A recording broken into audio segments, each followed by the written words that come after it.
श्री कृष्णा श्री कृष्णा श्री कृष्णा श्री गुरुर्ब्रह्मा गुरुर्विष्णु गुरुर्देवो महेश्वरः गुरु साक्षात् परं ब्रह्म तस्मै श्री गुरवे नमः तस्मै श्री गुरवे नमः। प्रकृति को लेकर के उसको नियंत्रण में रखना यह आध्यात्मिक साधना का एक भाग। उसके पश्चात इस नियंत्रित प्रकृति को तत्वचिंतन में लगाना ये आध्यात्मिक साधना का दूसरा भाग। और तीसरा भाग जो हमने समझा है सुना है उस अनुभूति में निष्ठा प्राप्त करके जीना यह तीसरा भाग। ये तीन भागों को मिला करके आध्यात्मिक साधना होती है। इसीलिए जब हम अपने जीवन में कर्म इत्यादि करते हैं, कर्माणि चित्ते शुद्ध्यर्थम, चित्त को शुद्ध करने के लिए राग द्वेष से ऊपर उठना है। फिर उपासना किस लिए करते हैं? उपासना करते हैं ताकि हमारा मन एकाग्र होवे और हम अपने मन को तत्व चिंतन में लगा सकें। और उसके पश्चात आती है वेदांत की साधना, जिसमें हमको तत्वमसि महावाक्य के उपदेश को समझना है। तो वेदांत की साधना में सफलता तब मिलती है जब पहली दो बातें हो गई हो। पहली दो बातें हैं अंतःकरण की शुद्धि और चित्त की एकाग्रता। अब यहाँ हम पहुँचे 30वें मंत्र में अध्यात्मोपनिषद के वेदांत की साधना में, जहाँ श्रवण मनन निधिध्यासन, इस पर अब हम चिंतन करेंगे। कल हमने आपको बताया था श्रवण का तात्पर्य क्या है, मनन का क्या है और निधिध्यासन का क्या है। और पहले श्रवण की बात बताते हैं। मायोपाधिर्जगत योनिः सर्वज्ञत्वादिलक्षणः पारोक्ष शबलः सत्यादि आत्मकस्तत्पदाभिदः। एक ही परमात्मा पर जब माया की उपाधि अध्यारोपित करी जाती है तो वह परमात्मा अब ईश्वर कहा जाता है। और यह जो ईश्वर है, यह ईश्वर उसके फिर माया के साथ जोड़ने के कारण अनेक गुण हो जाते हैं। कौन से गुण हो जाते हैं? यह जो ईश्वर है ये दुनिया को निर्माण करने वाला है। ये जो ईश्वर है यह सर्वज्ञ है।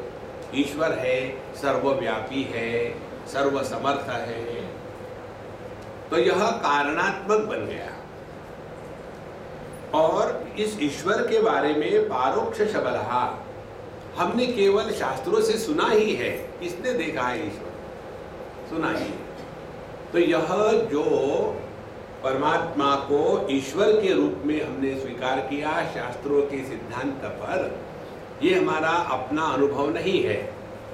तो यह जो जगत योनि है, सर्वकर्ता है, सर्वसाक्षी है और सर्वज्ञ है, सर्वव्यापी है, यह परमात्मा, यह ईश्वर किस पर अध्यारोपित किया गया है? ये ईश्वर अध्यारोपित किया गया है सत्यम ज्ञानम अनंतम ब्रह्म यो वेद निहितम गुहायाम परमे व्योमन्न। यह उस परमात्मा पर, ब्रह्म पर, जिसका वर्णन तैत्तिरीय उपनिषद में आता है, सत्यम ज्ञानम अनंतम ब्रह्म। इस परमात्मा पर यह माया की उपाधि रख करके ईश्वर का निर्माण हुआ। तो तत्वमसि इस महावाक्य में तत्पद का अर्थ क्या हो गया? दो अर्थ होते हैं हर एक पद के। एक होता है वाच्यार्थ और एक होता है लक्ष्यार्थ। वाच्यार्थ माने क्या? केवल उसका शब्द का अर्थ। जैसे किसी को कहा कि तुम बहुत होशियार हो तो बच्चा खुश हो जाता है। और किसी ने बहुत गलतियां कर रखी है उसको कहेंगे हाँ तुम ज़्यादा ही होशियार हो। तो तुम ज्यादा ही होशियार हो ये कहना माने क्या, तुम बेवकूफ हो। तो एक हो गया वाच्यार्थ, दूसरा हो गया लक्ष्यार्थ। तो जब ये तत्वमसि महावाक्य में तत् शब्द का अर्थ जब वाच्यार्थ होगा तो भेद निर्माण होगा। ईश्वर निर्माण करने वाला, जीव निर्मित है, जगत निर्मित है, ईश्वर नियंत्रण करने वाला, जीव नियंत्रित होने वाला, जगत को परिवर्तन को आधार देने वाला। तो ये हम यदि वाच्यार्थ लेंगे तो उसमें भेद होगी, अनेकता होगी। और यदि लक्ष्यार्थ लेंगे तो उसमें से जो भेद का कारण है उपाधि, इस उपाधि का हमने तिरस्कार कर दिया। तो उपाधि रहित समझ जो है वो तत्व की समझ है। इसीलिए मायोपाधि जगत योनिहि, तो परमात्मा सत्यम ज्ञानम अनंतम, यह परमात्मा, इस पर जब माया की उपाधि लगा देते हैं तब वही परमात्मा दो प्रकार से बताया जाता है कि ये परमात्मा जगत योनि है, जगत का निर्माण करने वाला और जगत को जानने वाला। ये हो गया वाच्यार्थ। और लक्ष्यार्थ क्या है, जिसको हमने जगत की योनि कहा, जिसको हमने जगत को नियंत्रण करने वाला कहा, वो असल में सत्यम ज्ञानम अनंतम ब्रह्म है। तो जिसको हमने पुत्र कहा, जिसको हमने पति कहा, जिसको हमने पिता कहा, यदि उपाधियां हटा देवे तो असल में वह आदमी है। तो दुखी होने वाला वाच्यार्थ है। पुत्र दुखी है, पति दुखी है और पिता दुखी है। लक्ष्यार्थ क्या है, लक्ष्यार्थ है आदमी, आदमी दुखी नहीं। इस प्रकार से तत्वमसि इस महावाक्य के तत्पद का अर्थ हमको ठीक से समझना चाहिए। आप ये तीनों को समझने के पश्चात फिर इस पर चिंतन करेंगे। आलम्बनतया भाति यहाँ अस्मत् प्रत्यय शब्दयोः अंतःकरण संभिन्न बोधस्त्वं पदाभिधः। अब यही परमात्मा सत्यम ज्ञानम अनंतम जो पिछले श्लोक में कहा था, यही परमात्मा जब पंचकोशों की उपाधि को धारण करता है, उसको आधार देता है, तो वहां मैं प्रकट हो जाता है। तो यह जो मैं है, देह को लेकर के मैं जवान, मैं बूढ़ा, मैं स्त्री, मैं पुरुष, प्राण को लेकर के मैं भूखा, मैं प्यासा, मन को लेकर के मैं सुखी, मैं दुखी, बुद्धि को लेकर के मैं ज्यादा ही इंटेलिजेंट, आनंदमय कोश को लेकर के हम तो मस्तराम है। तो ये जो मैं किसी भी परिच्छिन्नता के साथ जुड़ करके पैदा होता है, तो क्या हम अंदर में एक क्राउड है क्या, भीड़ है? भीड़ नहीं, एक ही है। यह जो एक मैं सबके साथ जुड़ करके अनेकता को प्रकट होता है, यह जो सभी मैं प्रत्ययों का आधार है, वह है लक्ष्यार्थ। और मैं पति, मैं पत्नी, मैं भाई, मैं स्त्री, मैं पुरुष, ये हो गया वाच्यार्थ। तो जैसे हमने ईश्वर को देकर के लक्ष्यार्थ वाच्यार्थ देखा था, गुणों के साथ जुड़ा तो वो वाच्यार्थ हो गया, केवल शब्द का अर्थ। और यदि इसके द्वारा जो बताया जा रहा है, लक्ष्य किया जा रहा है, तो वो हो गया सत्यम ज्ञानम अनंतम ब्रह्म। इस प्रकार से आलम्बनतया भाति, यहाँ अस्मृत प्रत्यय शब्दयोः हो,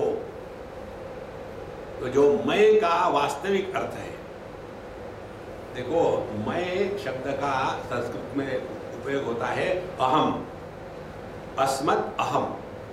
अहम का तात्पर्य है अ माने नहीं, ह माने नाश, हत्या, हननम। जिसका कभी नाश नहीं होता वो है अहम। अब किसका नाश नहीं होता? दो चीजों का नाश नहीं होता। जो है उसका नाश नहीं होता, जो नहीं है उसका भी नाश नहीं होता। नासतो विद्यते भावः ना भावो विद्यते असतः। इसलिए जो परमात्मा है, अहम शब्द का लक्षार्थ है सत्यम ज्ञानम अनंतम ब्रह्म, उसका नाश नहीं होता। अच्छा, जो जीव है उसका भी नाश नहीं होता। कारण क्या? वो है ही नहीं, हो तब तो नाश होगा ना। तो ये जीव क्या है? ये केवल प्रतीति है। देखो, जब बल्ब फ्यूज हो जाता है तो प्रकाश का नाश नहीं होता, क्योंकि बाकी के बल्बों में तो प्रकाश आ रहा है ना। तो इस बल्ब में भी प्रकाश निर्माण नहीं हुआ था, केवल प्रकट हुआ था। भय प्रकट कृपाला दीन दयाला। देखो, परमात्मा का जन्म नहीं होता, परमात्मा प्रकट होते हैं। अव्यक्तादीनि भूतानि व्यक्त मध्यानि भारत, अव्यक्त निधनान्येव तत्र का परिदेवना।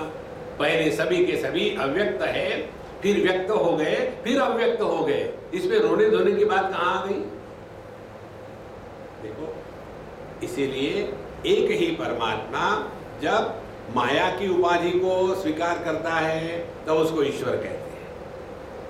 अब ईश्वर का इसीलिए दो प्रकार का अर्थ हो गया। एक तो जगत योनि और जगत का नियंत्रण करने वाले के रूप में, और एक इस ईश्वर की असलियत क्या है?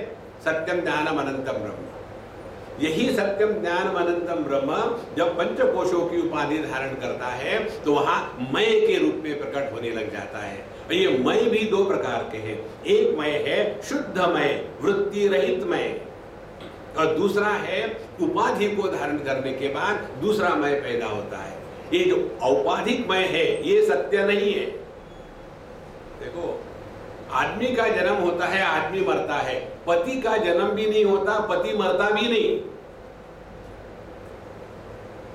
क्योंकि पति नाम की कोई वस्तु नहीं है।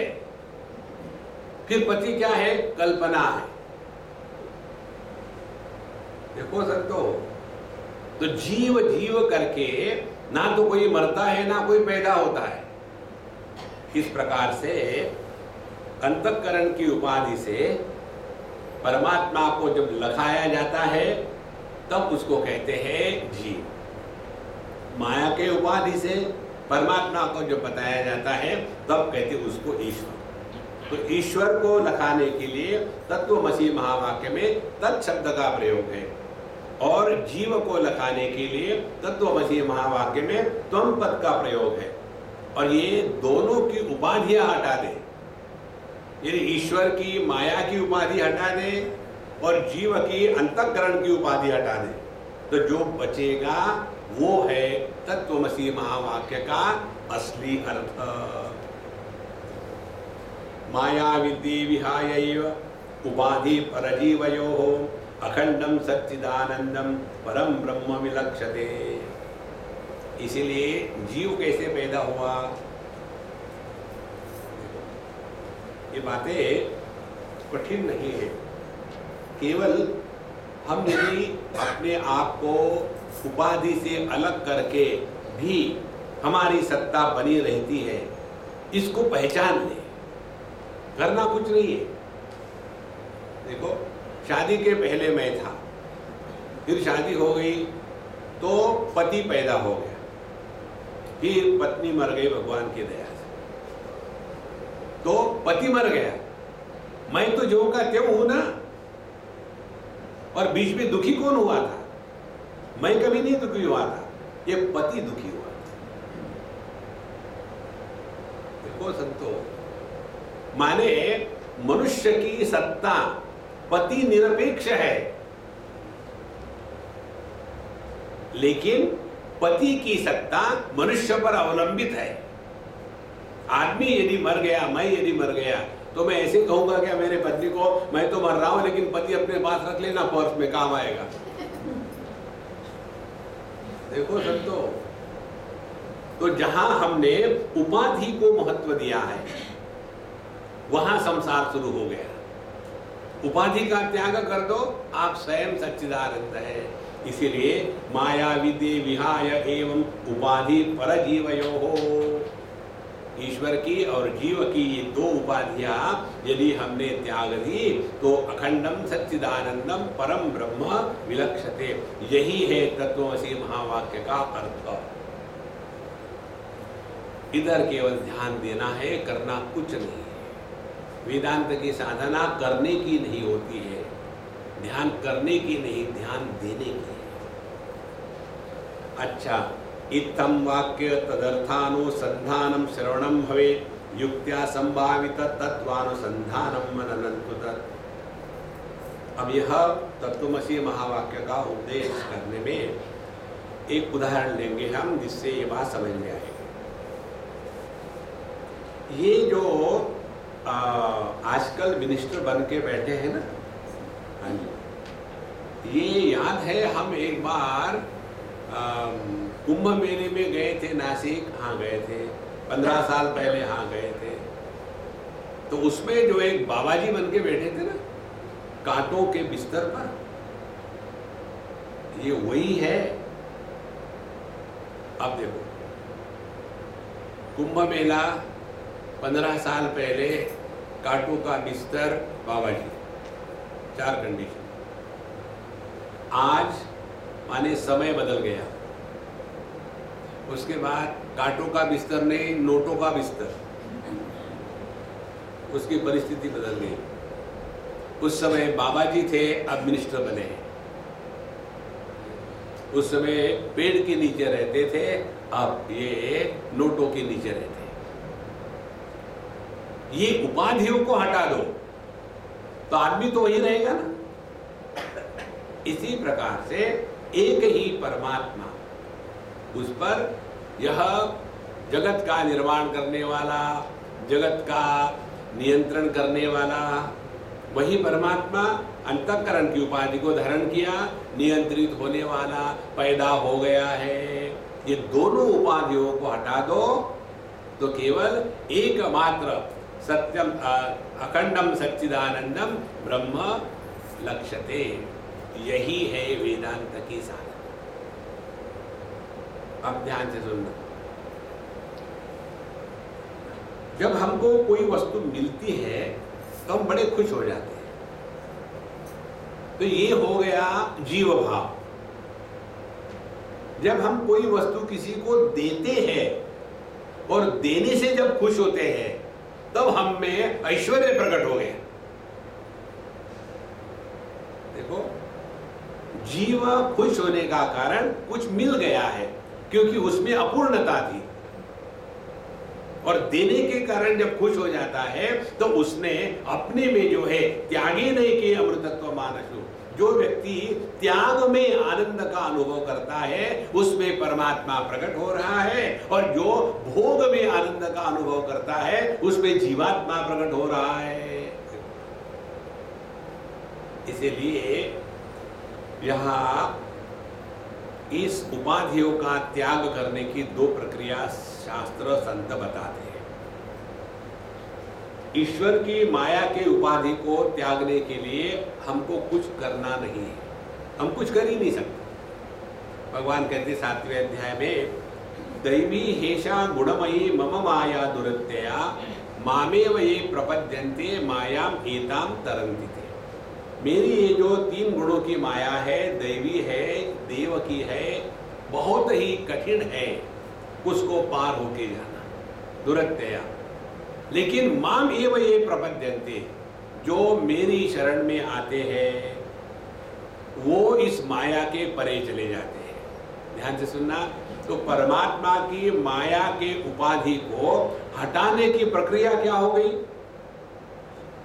फिर परमात्मा के माया के उपाधि को हटाने की प्रक्रिया है, हम अपने आप को प्रभु चरणों में समर्पित कर दें। जहां समर्पण पूरा हुआ वहां मैं बचता नहीं। गहरी नींद में हमारा समर्पण पूरा हो जाता है थोड़े समय के लिए। इसीलिए गहरी नींद में मैं बचता नहीं, मैं स्त्री नहीं, पुरुष नहीं, जवान नहीं, बूढ़ा नहीं, पति नहीं, पत्नी नहीं। और जागृत अवस्था में जब मैं बना रहता है तो मान है, अपमान है, लाभ है, हानि है, जय है, पराजय है, अपना है, पराया है। ये सब औपाधिक जो विकृतियां हैं उनको हम अपना मानने लग जाते हैं। इसीलिए माया के उपाधि के त्याग की प्रक्रिया को कहते हैं भक्ति। और भक्ति क्या है? जो भागती नहीं वो है भक्ति, और जो भागती है वो है आसक्ति। देखो, इसीलिए माया और अविद्या ये दो उपाधियों को हटाने के लिए पहले माया की उपाधि को हटाना है। तो माम एव ये प्रपद्यन्ते मायाम एतां तरन्ति ते, जिन्होंने अपने आप को मेरे चरणों में अर्पित कर दिया है वही इस माया के पार चले जाएंगे, भगवान कृष्ण कहते हैं। एक कहानी है, एक मछुआरा मछलियां पकड़ने के लिए गया अपना नेट लेकर के। तो सभी मछलियों ने कहा, अरे बाप रे, वो आने वाला है, भागो भागो।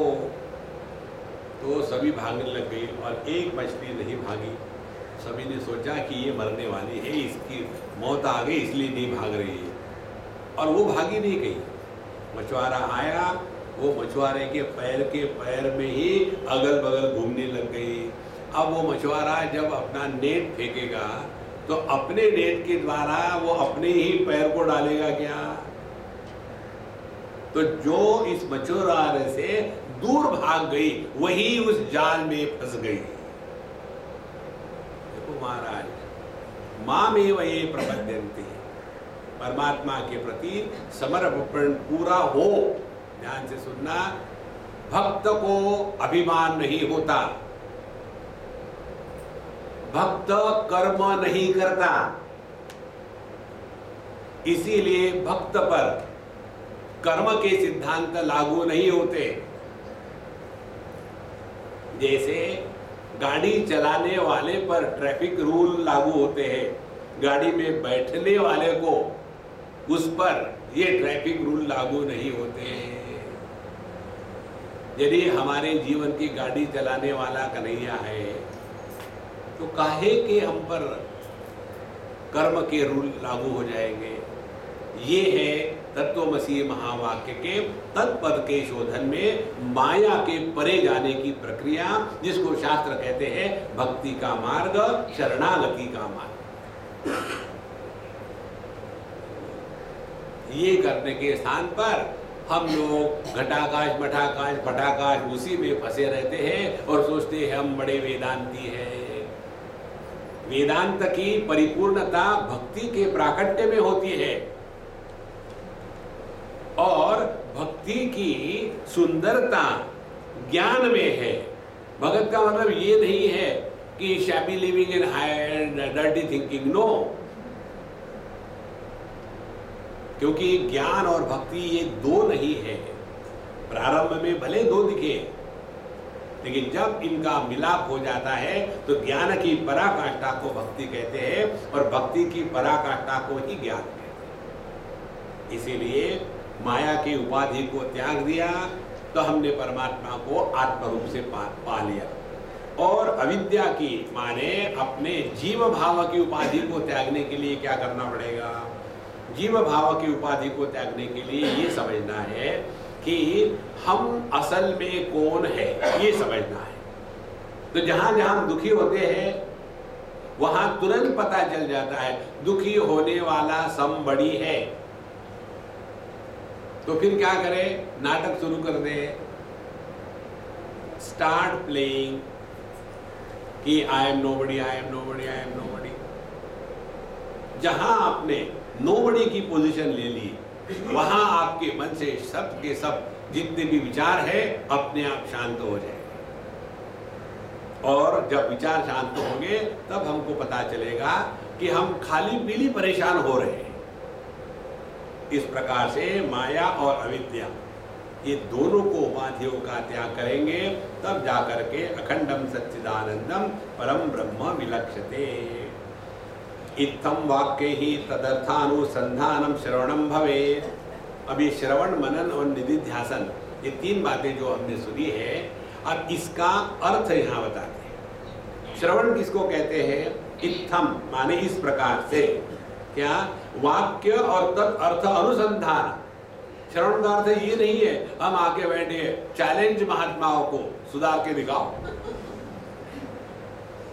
आज तक कितने आगे चले गए, दूसरी ट्राई मारो। ये श्रवण नहीं है। जो हमने सुना है वाक्य तद अर्थ अनुसंधान, और इस वाक्य का अनुसंधान जब करेंगे तब हमको पता चलेगा कि हम कहां गलत जा रहे हैं। व्यक्ति फिर सावधान होकर जीने लग जाता है। और फिर क्या सावधानी है? जिस व्यक्ति में किसी भी चीज को लेकर के दुराग्रह होता है, कोई भी चीज है, सुबह जल्दी उठने का, होटल में नहीं खाएंगे, उसके बाद साफ सफाई का दुराग्रह, सुबह उठ करके हमको योगा करना ही है दुराग्रह, कोई भी दुराग्रह ले लो आप, उस दुराग्रह के कारण ही देहात्म भाव की निवृत्ति नहीं होती। एक बार हम वृंदावन में थे और वहां स्वामी अखंडानंद जी से मिले, 2-4 दिन रहे, और जब निकल रहे थे वहां से, हमने कहा कि महाराज जी हमको जाना है, हमारे प्रवचन है अमुक अमुक स्थान पर, तो हमको जाना है। मैंने मत जाओ। आपने सोचा आप कैसे कहेंगे नहीं मुझे जाना ही है। फिर उन्होंने कहा एक आध बार अपना ही संकल्प तोड़ना चाहिए और उस समय अपने मन की स्थिति को देखना चाहिए। लेकिन समझ में तो बात आती नहीं थी, तो फिर हम चुप हो गए। फिर 1-2 घंटे के बाद फिर उन्होंने कहा नहीं चले जाओ, अच्छी बात है, सत्संग तो करना ही चाहिए। उन्होंने देख लिया कि हम खटक गए हैं करके, चले जाओ। और फिर हम खुश हो गए, चलो हम चले जाएंगे। गए, जहां पहुंचे वहां गए कर्फ्यू। देखो महाराज, मनुष्य को संकल्प की सिद्धि होने में खुशी होती है, संकल्प टूट गया, उस समय दुख हुआ, तो हम अपने मन के गुलाम हैं। भगवान क्या कहते हैं? सुख दुखे समय कृत्वा लाभा लाभो जया जयो। ये दुराग्रह जो है ना, किसी भी चीज का, कोई भी चीज, ध्यान करने का, भगवान का नाम लेने का, ये दुराग्रह जो है ये सबके लिए सामान्य है। इसी दुराग्रह के कारण हम अपने आप को पति पत्नी भाई बहन अच्छा बुरा समझ लेते हैं, और जब तक कि ये दुराग्रह खत्म नहीं होगा तब तक के ये मैं खत्म नहीं होता। देखो महाराज, इस दुराग्रह को तोड़ने के लिए हमको साधु संत कई बार उल्टी बातें बताते हैं, देखने के लिए कि ये कितनी दुराग्रही है। देखो, और उस परीक्षा में यदि हम नहीं उतरे तो select shift delete, there is no third option. क्योंकि जो व्यक्ति स्वयं को बदलने के लिए तैयार नहीं है उसको भगवान भी नहीं बदल सकते। तो श्रवण का तात्पर्य क्या हो गया कि जो हमने सुना है उसका अर्थ अनुसंधान, संधि माने जोड़, संधानम अनु माने अखंडता से। अब इसमें लगे हैं कि कुछ हम कर रहे हैं, कहीं हम उसमें फंस तो नहीं रहे, हमेशा ध्यान रखना है। जहां लगा कि फंस रहे हैं, भागो मुन्ना भाई, रुको मत। बहुत महत्व की बात है, अन्यथा व्यक्ति फंस जाता है। स्वामी जी कहते थे हमारे अखंडानंद जी महाराज, जो साधु बाबा ये अपने में आदत डाल लेता है कि रात को सोते समय 1 गिलास गरम गरम दूध का मिल जाए, नहीं तो सुबह होने के बाद पेट खाली नहीं होता, जो इस चीज का गुलाम बन गया है वो किसी सेठ जी के जेब में जाके बैठेगा। अपने स्वातंत्र को खोना मत, अन्यथा हम फंस जाते हैं। इसीलिए वाक्य तद अर्थ अनुसंधानम श्रवणम भवे। तो जब हम तत्वमसी महावाक्य का अर्थ समझेंगे, उसका अनुसंधान करेंगे, तब अपने आप में परिवर्तन आना शुरू हो जाएगा। अब इसको ऐसा समझो, एक बार एक सज्जन ने हमको बताया, तो स्वामी जी मैं बहुत सिगरेट पीता था और एक बार कहीं जा रहा था, बहुत ही डिस्टर्ब था और ऐसा बैठा था और सामने एक सिगरेट की एडवर्टाइजमेंट थी, उस पर लिखा हुआ था cigarette smoking is injurious to health. उस समय वो मुझे ऐसा क्लिक हो गया, 1000 बार पढ़ा होगा, लेकिन उस समय ऐसा क्लिक हो गया, उसी क्षण से मैंने सिगरेट पीना छोड़ दिया। उसको कहते हैं श्रवणम। हमको क्लिक ही नहीं होता, कारण क्या है? सुनते कहाँ है? देखो महाराज, तो इत्थम वाक्य तदर्थानुसंधानम श्रवणम भवेत् युक्त्या संभावित तत्व अनुसंधानम मननम तु तत्। अब मनन किसको कहते हैं? मनन कहते हैं, किसको नहीं कहते पहले ये समझ ले, फिर किसको कहते ये समझेंगे। स्वामी जी तो ठीक है, आपके लिए आप लोग सन्यासी हो, लेकिन हम तो गृहस्थ है ना, ये बड़ा कठिन है, ये मनन नहीं है, ये कंप्लेन है। गृहस्थ होना ये कोई क्वालिफिकेशन है क्या? जैसे शेड्यूल कास्ट होना क्वालिफिकेशन है, ओबीसी होना क्वालिफिकेशन है, कम मार्क मिलना क्वालिफिकेशन है, इसी प्रकार से क्या गृहस्थ होना कोई क्वालिफिकेशन है? फिर क्या करना है? ध्यान से सुनना, मनन का अर्थ, यदि हम गृहस्थ है तो हमको ज्यादा सतर्क होकर रहना है। ऐसे नहीं, इसीलिए हमको कंसेशन चाहिए। ये कंसेशन की फिलॉसफी आध्यात्म मार्ग में नहीं चलती। देखो महाराज, इसीलिए युक्तियां ऐसा विचार करे कि जिस विचार से शास्त्र में जो बताया है वो हम स्वीकार करें, ना कि तिरस्कार करें।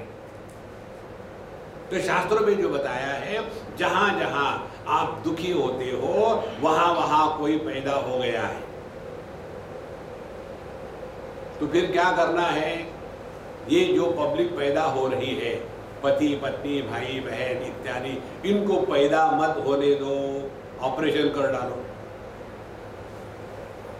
तो कैसे रहे? फिर नाटक करो। जब नाटक करता है एक एक्टर स्टेज पर, तो वहां छत्रपति शिवाजी पैदा होता है क्या? दिखता है छत्रपति शिवाजी पैदा हो गया, लेकिन कभी पैदा नहीं होता। फिर अपना जो रोल है वो रोल बढ़िया से बढ़िया करो और निकल जाओ। यही है बड़ी सहज साधना मनन की। तो किस प्रकार से हम पति पत्नी भाई बहन होकर के दुखी होते हैं, इधर ध्यान दें और फिर उसके ऊपर अभ्यास करें कि ठीक है मैं दुखी हूं। अब 15 मिनट के लिए जब मैं भगवान के सामने बैठा हूं, उस समय 15 मिनट के लिए यही साधना करनी है कि आई एम नोबडी। इतने ही साधना। भगवान का नाम मत लो, प्राणायाम मत करो, कुछ मत करो। 15 मिनट ज्यादा है, 5 मिनट करो। 5 मिनट के लिए नोबडी, ये अभ्यास करना।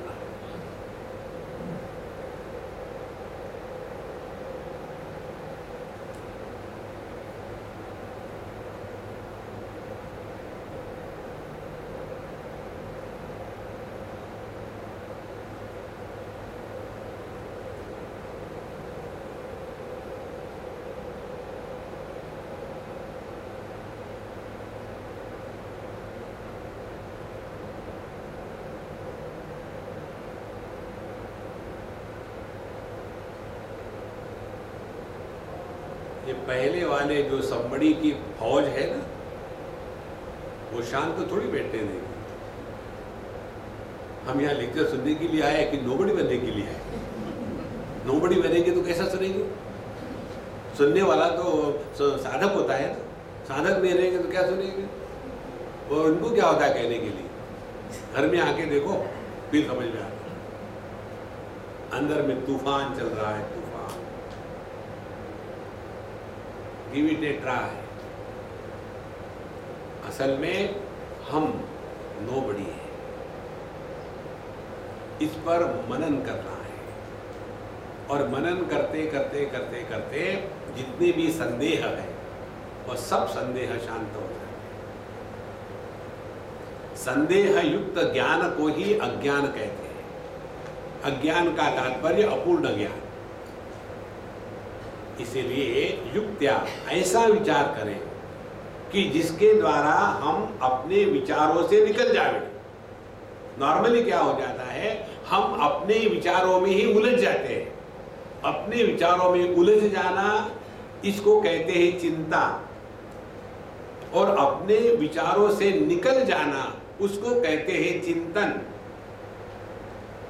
अब हम चिंता कर रहे हैं या चिंतन कर रहे हैं, देखो इधर जितना हमारा ध्यान जाएगा उतना हम इस मनन की प्रक्रिया को समझ रहे हैं। इत्थं वाक्ये तदर्थानुसंधानं श्रवणं भवेत्, युक्त्या संभावित तत्वानुसंधानं मननं तु ततः।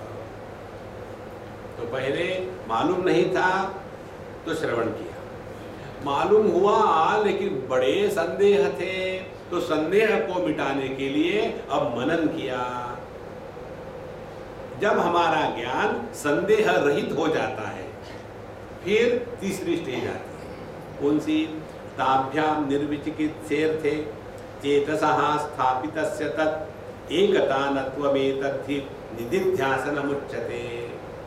ताभ्याम, ये जो श्रवण और मनन है, इन दोनों के द्वारा निर्विचिकित्से अर्थे, अब हमको उसके अर्थ को, हमने उस अर्थ को ग्रहण कर लिया है। कैसे ग्रहण कर लिया है? निर्विचिकित्से, अब उसमें कोई भी संदेह नहीं है। तो श्रवण 1 घंटा, 22.5 घंटे मनन, 23.5 घंटे हो गए। आधे घंटे में 10 सेकंड तक निधिध्यासन हुआ। 10 साल की साधना के बाद तो बहुत बड़ी छलांग मारी। हरे कृष्णा, इसका मतलब अगला ही जन्म होगा, इस जन्म में तो संभव नहीं। देखो हम लोग दुनिया के बारे में कितने घंटे विचार करते हैं, फिर भी दुनिया हाथ में आई क्या? लेकिन जहां तत्व का अनुसंधान की बात होती है, ऐसे लगता है जाकर के एक बार सुना, भगवान को उपकार किए और एक नारियल फोड़ा उनके सर पर और निकल आए। इसीलिए हनुमान जी ऐसे गदा लेके खड़े रहते हैं अपने आप को बचाने के लिए। किसी नारियल मारा टका खड़ा। इसीलिए ताभ्याम निर्विचिकित्से अर्थे चेतसः स्थापितस्य, अपने मन को उस अर्थ में स्थापित कर दिया। मन को स्थापित कर दिया। अब हमारा मन ना तो उपाधि में जा रहा है, ना तो उपाधि के विकारों में जा रहा है।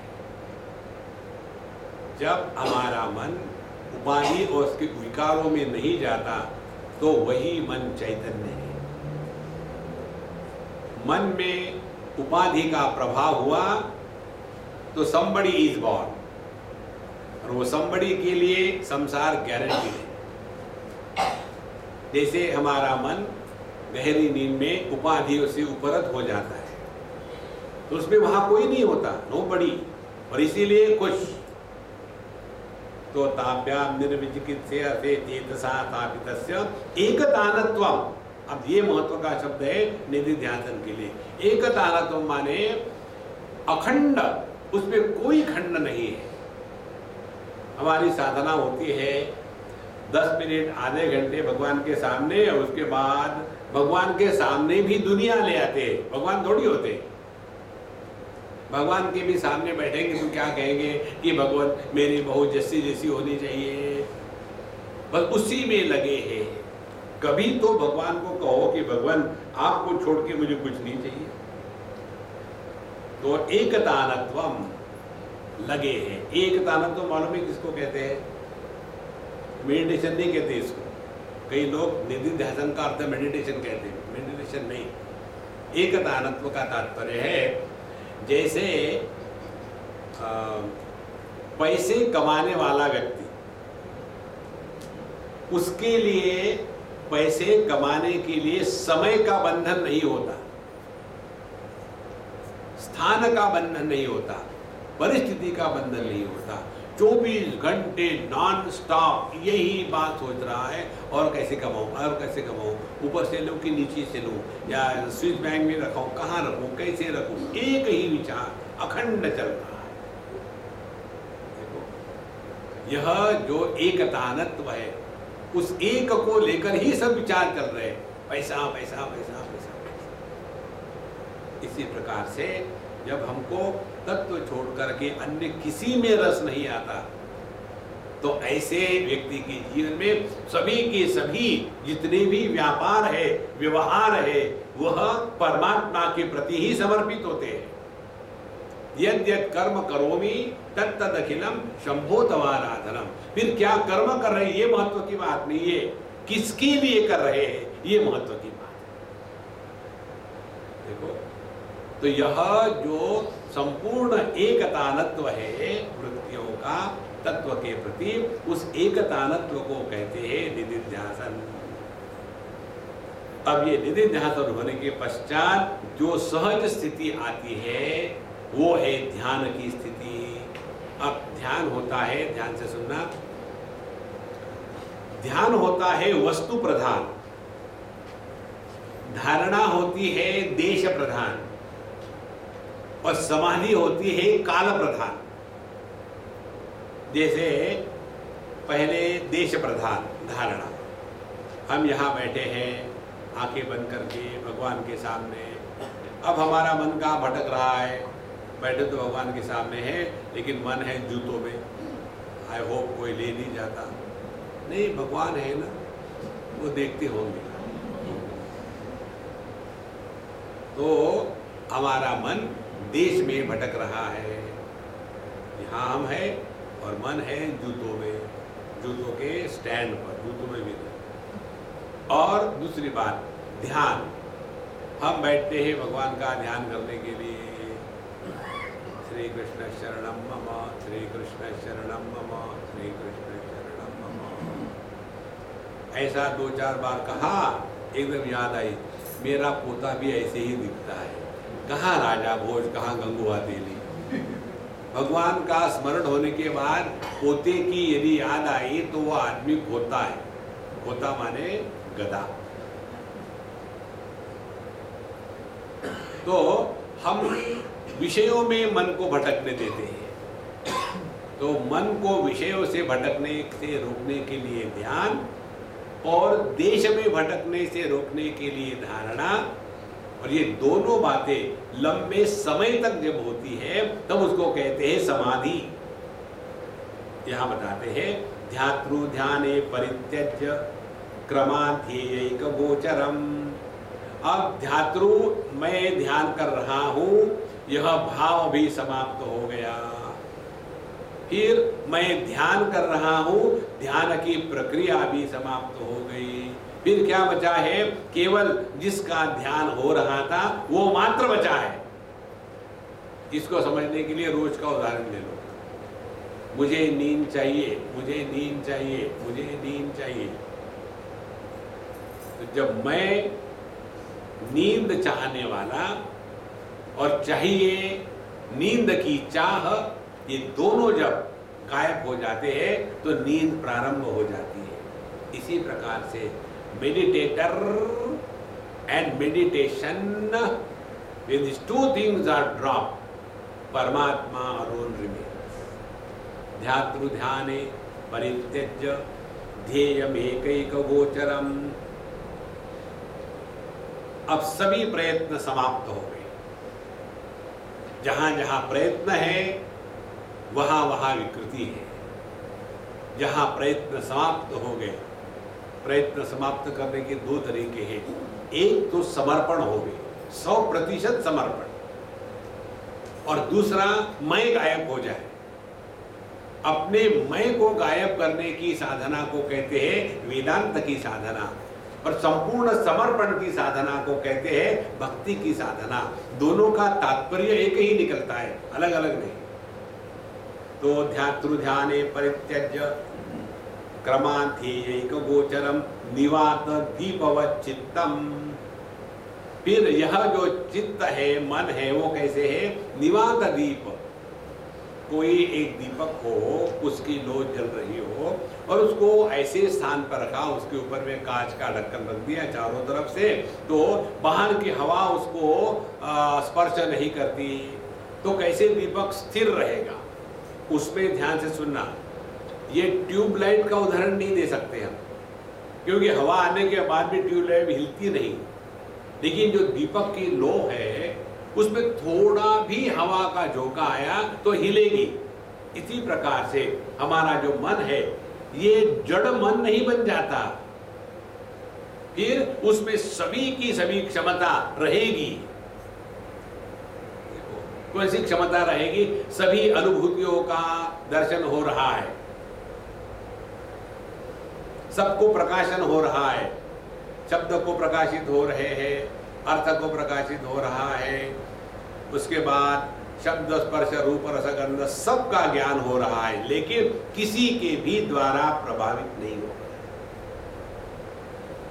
है। अन्यथा यह मन यदि शब्द का ग्रहण नहीं करता इसलिए समाधि है, तो गहरी नींद में भी शब्द का ग्रहण नहीं होता, वो समाधि नहीं है। इसीलिए उदाहरण है निवात दीपवत् चित्तम। क्षमता सब कुछ है, लेकिन किसी के भी द्वारा प्रभावित नहीं होना। इसके लिए सबसे बढ़िया उदाहरण यही है कि जैसे दर्पण सबको प्रतिबिंबित करता है, लेकिन किसी भी वस्तु के द्वारा प्रभावित नहीं होता। इसी प्रकार से अंतःकरण सभी प्रकार के व्यापारों में लगा हुआ है, लेकिन किसी के भी द्वारा प्रभावित नहीं होता।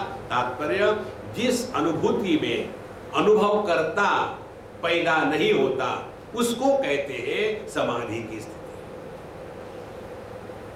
तो निवात दीपवत् चित्तम समाधि ही अभिधीयते, इसको कहते समाधि। तो समाधि किसकी हो गई?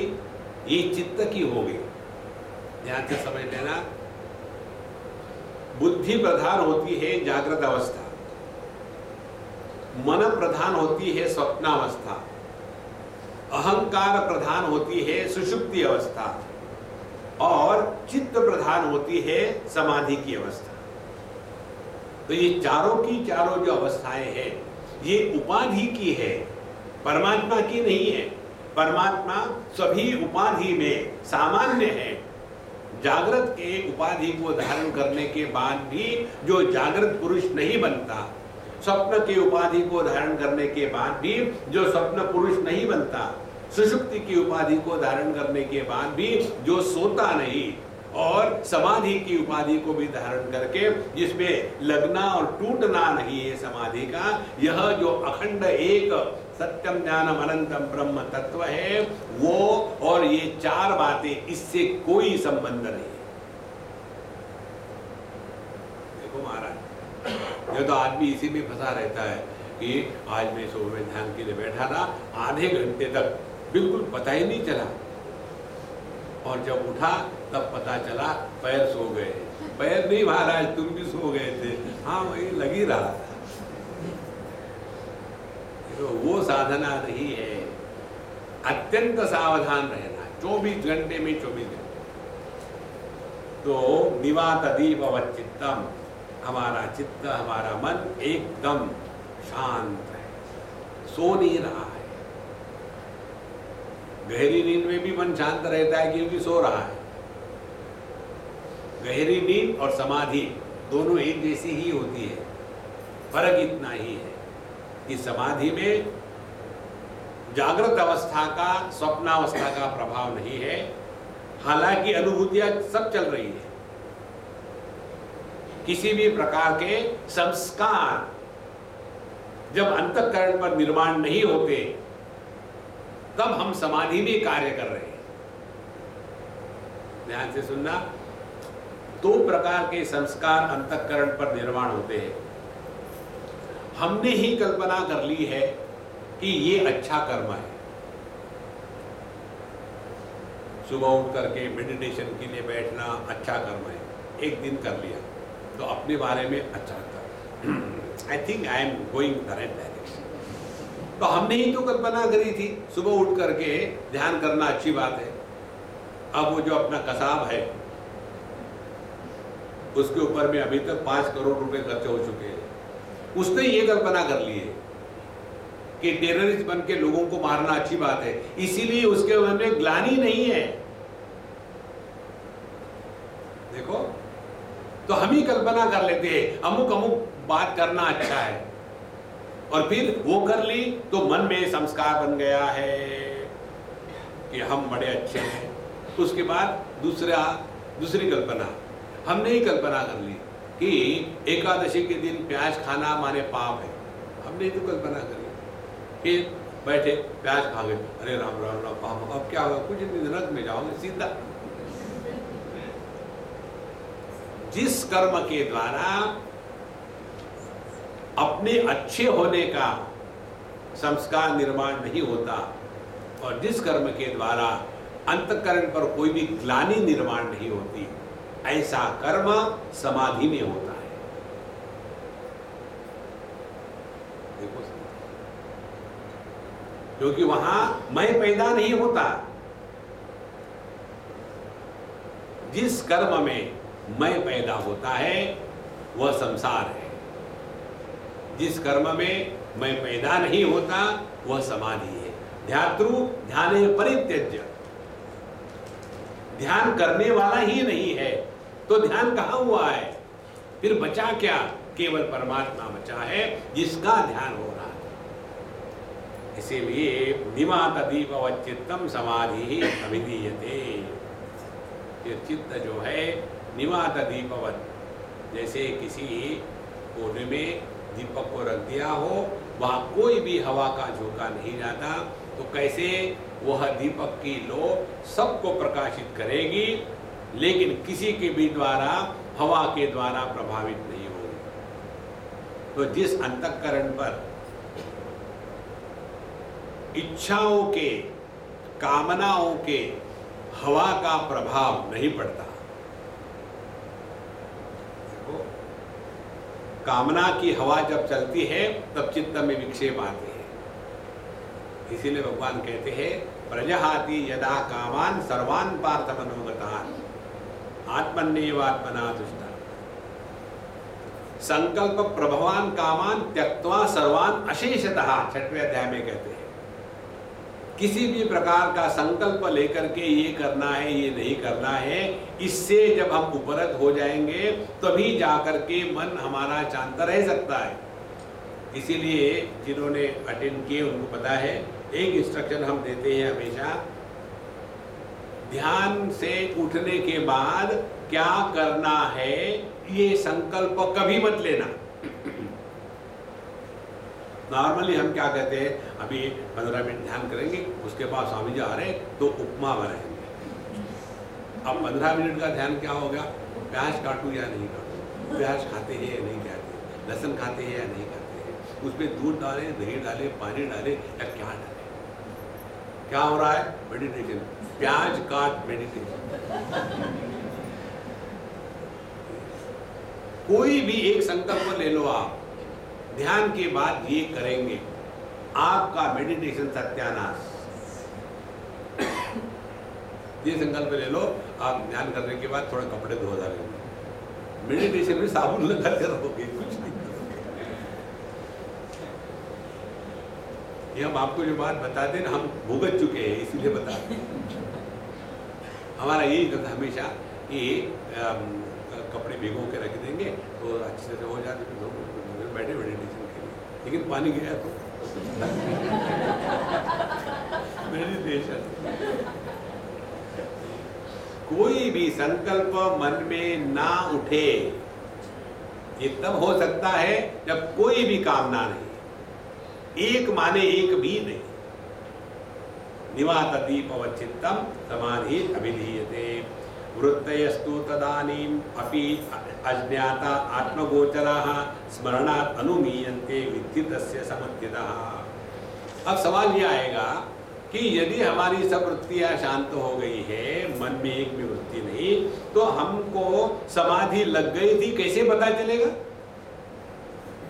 तो कहते हैं तदानीम, उस समाधि के समय वृत्तयः तु, सभी की सभी वृत्तियां भले शांत हो गई, फिर भी वो हम जानते नहीं, फिर भी वो आत्मगोचराः।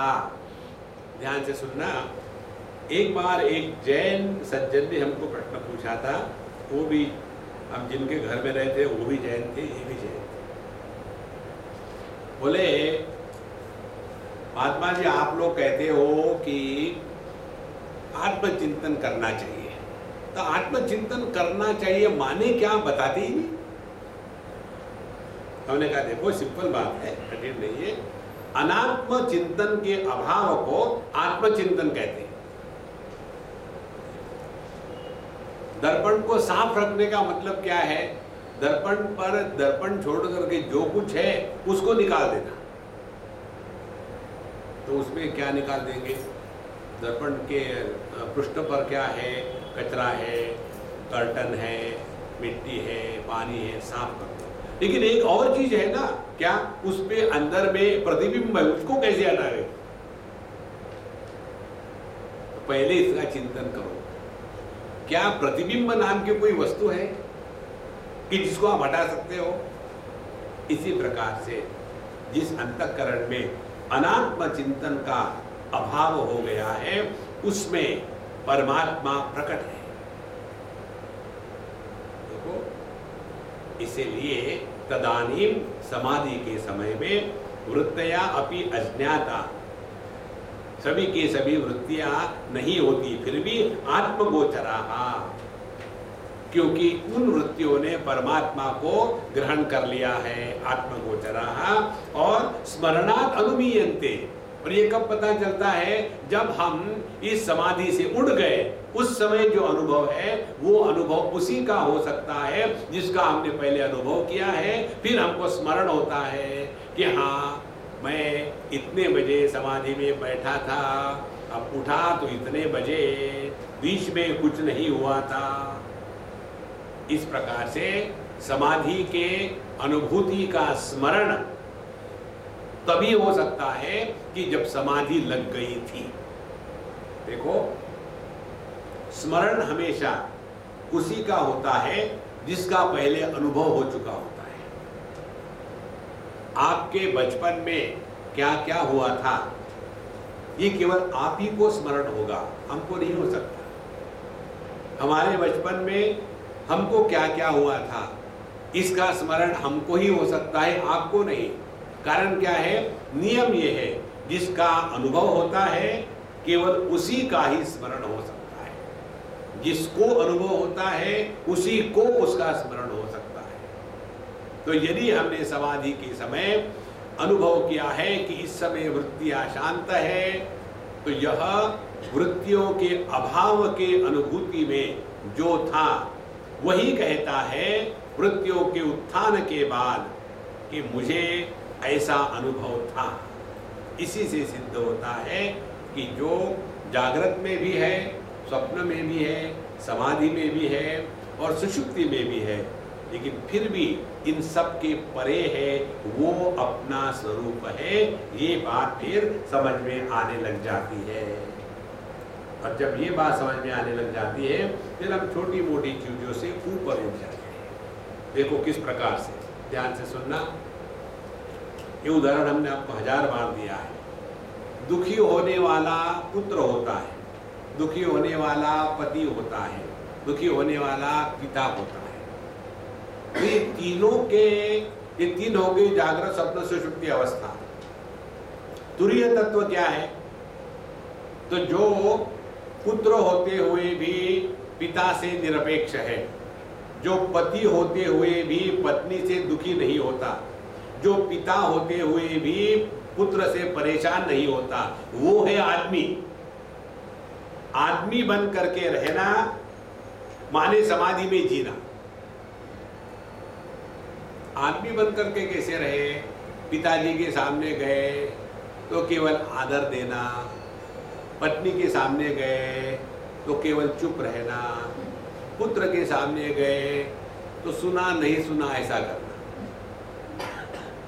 आपका मन शांत रहेगा। यदि आप अपने पिता को समझाने का प्रयत्न करेंगे तो डंडे पड़ेंगे, पति से आर्ग्यूमेंट करोगे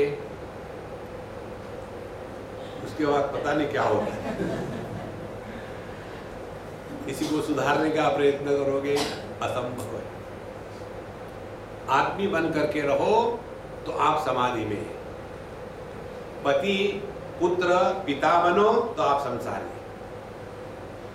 अब ये तुरीय जिसको कहते हैं चौथा, क्या ये आदमी चौथा है? देखो, जागृत 1, स्वप्न 2, सुषुप्ति 3, तुरीय 4, तो ये 4 कहते हैं, क्या ये चौथा है? नहीं, एक ही है जो तीनों का आधार है, इसीलिए उसको चौथा कहा जाता है। इस तत्व में स्थिर होकर के जीना, इसको कहते हैं समाधि में जीना। और ये जो समाधि में जीना है, यह समझदारी की बात है। केवल वहां शांत होकर आधे घंटे के लिए बैठना, बड़े मुश्किल से उठने के बाद फिर धूप धड़ाका शुरू, उससे कुछ नहीं होता। इस प्रकार से जब हम ये समाधि का अभ्यास करेंगे, तो ये समाधि का अभ्यास क्या हो गया, कंक्लूड करेंगे इस समाधि के विषय को।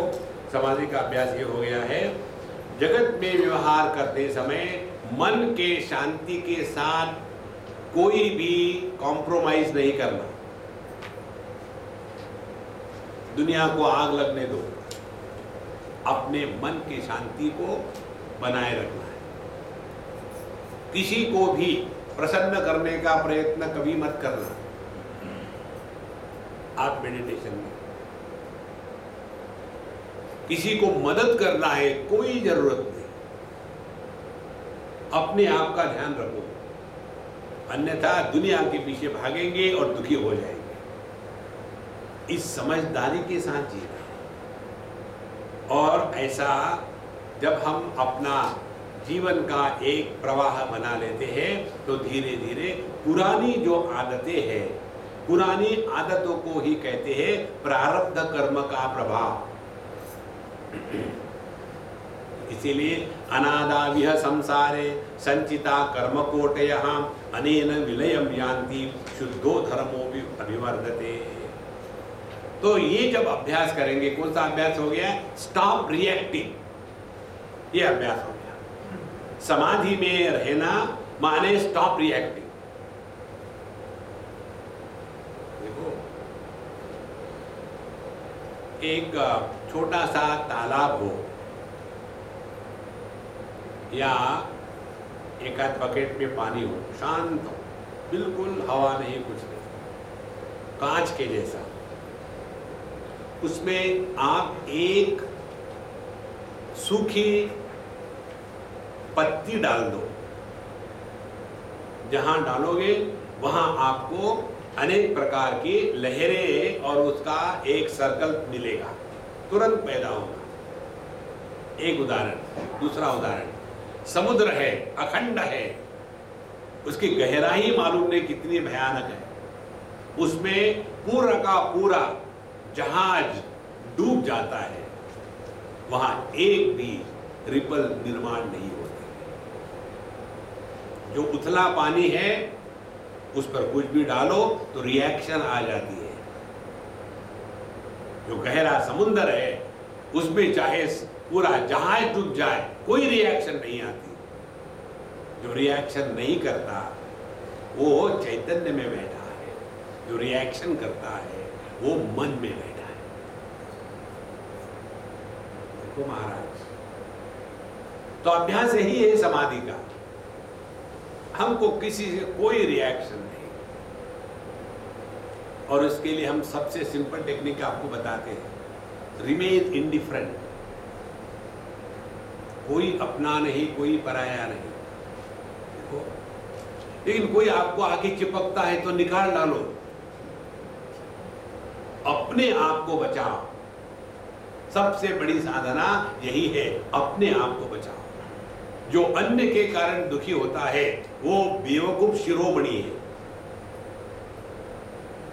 कभी भी जस्टिफाई मत करना, मैं अपने पति के कारण दुखी हो गई, जरूरत नहीं, उसके लिए कारण की क्या जरूरत है, यू आर सेल्फ सफिशिएंट। इसीलिए ये अभ्यास जब करेंगे तो इस संसार में अनादौ इह संसारे कर्मकोटयः संचिताः, ये पुरानी जो आदत है उसके कारण हमारा जो अंतःकरण है ना, ये खरोच खरोच करके उसमें बहुत अभी ब्लीडिंग हो रहा है। देखो इतने संस्कार हो गए, इतने संस्कार, कर्मकोटयः, करोड़पति हो गए। कर्मकोटयः अनेन समाधिना, इस समाधि के अभ्यास के द्वारा ये पुरानी आदतें धीरे धीरे शांत होने लग जाती है। इधर ध्यान रखना, बोलने की आवश्यकता है क्या, मेरे नहीं बोलने से कुछ नुकसान होने वाला है क्या, मेरे बोलने से मन में विक्षेप आने वाले हैं क्या। अपने मन की शांति संपूर्ण विश्व में सर्वश्रेष्ठ वस्तु है, बाकी सब सेकेंडरी है। देखो हमको कई बार कितने प्रकार के लोग मिलते हैं, तो हम किसी को कुछ इसलिए नहीं बताते कि उसमें अपना टाइम बर्बाद होता है। सुनने वाला तो है नहीं कोई अगले वाला, वो तो टाइम पास करने के लिए आपकी स्वामी को चाबी भर दो, और बताने के बाद भी थोड़ी सुनते हैं, करती अपनी ही है, और फिर हम दुखी हो जाते हैं। देखो उनको बताया था लेकिन माना नहीं, अब हो गए, अरे क्यों बताया था। कोई पूछने के लिए नहीं आता, बताने के लिए आते हैं। देखो संतो, धीरे धीरे अपना जगत के साथ ऐसा व्यवहार रखे कि अपने हृदय पर खरोच न आए। सर्वश्रेष्ठ वस्तु यदि कोई है तो अपने हृदय की शांति। तब अनेन विलयम यान्ति कर्मकोटयः, फिर हमारे अंतःकरण से पुरानी आदतें धीरे धीरे खत्म हो जाती है। कैसी पुरानी आदतें, एक दो बार बताएं। जैसे पुरानी आदत होती है कोई भी कार्य एक प्रकार से करने की। पुरानी आदत होती है अपने लोग जो होते हैं, बच्चे पोते नाते खोते, उनकी बातें सुनाने की। पुरानी आदत होती है अपने बचपन की बातें सुनाने की। पुरानी आदतें होती है हमारा उनके साथ तब का रिश्ता है। ये जो पुरानी आदतें हमको वर्तमान में नहीं रहने देती। केवल वर्तमान में रहना, इसको यदि पकड़ लो तो अपने आप रिश्ते नाते पोजीशन सब खत्म हो जाएगा। देखो तब जाकर के शुद्धो धर्मो विवर्धते, तब अंतःकरण शुद्ध हो जाता है। जो अंतःकरण वर्तमान में नहीं रह सकता वो अशुद्ध है। जो अंतःकरण भूत में भागता है वो अशुद्ध है। जो अंतःकरण भविष्य में दौड़ता है वो अशुद्ध है। जो अंतःकरण देश में भटकता है वो भटका है। जो अंतःकरण वस्तुओं में फंसा है वो एकदम नीचे गाड़ा गया है। जिस अंतःकरण में देश काल वस्तु को लेकर के कोई प्रभाव नहीं होता, ऐसे अंतःकरण को ही चैतन्य कहते हैं। चित्तम चित्त विजानीयात् तकार रहितम यदा तकारो विषयाध्यासः जपा रागौ यथामणौ। हमारा चित्त चैतन्य ही है। यदि इस चित्त में से विषयों की भ्रांति को हटा दिया तब, और यही है सब साधना। देखो ये ध्यान का, समाधि का अभ्यास, इसका अर्थ क्या है। हमने एक महात्मा को देखा, उन्होंने ये अभ्यास किया था, बायां हाथ ऊपर रखा 3 साल तक। ये उनकी तपस्या, ऊपर रखा। पहले तो कोई नहीं तकलीफ लगती है, कष्ट होते हैं, फिर हाथ नीचे आता है तो उन्होंने हाथ को कोई पकड़ा दिया हाथ में, उसको पकड़ के रखो। और दुराग्रह, ये जितने तपस्वी होते हैं बड़े दुराग्रही होते हैं। पकड़ लिया, नहीं करेंगे नहीं करेंगे। पहले थोड़े समय लगता है, कष्ट कष्ट, फिर बाद में आदत हो जाती है और फिर 3 साल तक रहो, सब के सब जॉइंट्स जो है वो जैम हो गए। अब उनको हाथ को ऊपर रखने के लिए कुछ करने की जरूरत ही नहीं। कारण क्या है, जो फंक्शनल एबिलिटी थी वो खत्म हो गई। ये उदाहरण समझ में आ गया हो तो समाधि में जब हम बैठते हैं तब मन को विचार करने की जो आदत है, उस आदत को 10-15 मिनट के लिए हम स्विच ऑफ कर देते हैं। अब 10-15 मिनट किया, फिर 20 किया, फिर 25 किया, धीरे धीरे ये अभ्यास बढ़ता जाएगा तो मन की जो पुरानी आदत है विचार करने की, ये पुरानी विचार करने की आदत धीरे धीरे मर जाती है। इसको कहते हैं अनयूज्ड एट्रोपी। किसी भी इंद्रियों का आप व्यापार न करो तो उस इंद्रियों की क्षमता खत्म हो जाती है। देखो, भगवान रमण महर्षि 18 साल तक नहीं बोले और जब माने उन्होंने मौन नहीं रखा था, कोई उनसे बोलता ही नहीं था तो वो मस्त थे। और जब किसी ने पूछा कि आपका नाम ये है क्या, तब वो जब बोलने का प्रयत्न करने लग गए तो वो बोल नहीं पा रहे थे, क्योंकि 18 साल तक उनका वाणी का जो इंद्रिय वागेंद्रिय वो शांत था। और फिर धीरे धीरे प्रयत्न करते करते करते फिर बोलना शुरू कर दिया। यही बात समाधि की। समाधि में हम अपने मन को विचारों के द्वारा प्रभावित होने को इनकार करा देते हैं। तो ऐसा अभ्यास करते करते करते करते अंतःकरण शुद्ध हो जाता है। शुद्ध अंतःकरण माने अंतःकरण में अब वृत्तियां नहीं उठती। जिस अंतःकरण में वृत्तियां नहीं उठती वह अंतःकरण शुद्ध है, और जिस अंतःकरण में वृत्तियां उठती है वह अंतःकरण अशुद्ध है। तो फिर करते क्या है, भक्ति की साधना में अशुद्ध वृत्तियों को हटाने के लिए शुद्ध वृत्तियां डालते हैं। श्री राम जय राम जय जय राम, श्री राम जय राम जय जय राम, श्री राम जय राम जय जय राम। जितनी जितनी ऐसी साधना चलती रहेगी, दुनिया के विचार कम हो जाएंगे, केवल भगवान का नाम चलता रहेगा और केवल एक ही नाम जब रहेगा तब ये अपने आप शांत हो जाता है। फिर उसका त्याग करने की आवश्यकता। धर्म मेघमिमं प्राहुः समाधिं योगवित्तम वर्षत्तेष यथा धर्मामृतधारा सहस्रशः। जो योग वित्तम है, जो योग के सूक्ष्मता को जानने वाले हैं, वो कहते हैं ऐसी जो समाधि है जिसके द्वारा अंतःकरण शुद्ध हो जाता है, उसको कहते हैं धर्म मेघ समाधि। धर्म मेघ समाधि माने, मेघ माने बादल। ये बादलों से अमृत की वर्षा हो रही है, अमृत की वर्षा हो रही है। इसीलिए अब ये मृत माने दुनिया के विचार मन में नहीं आते।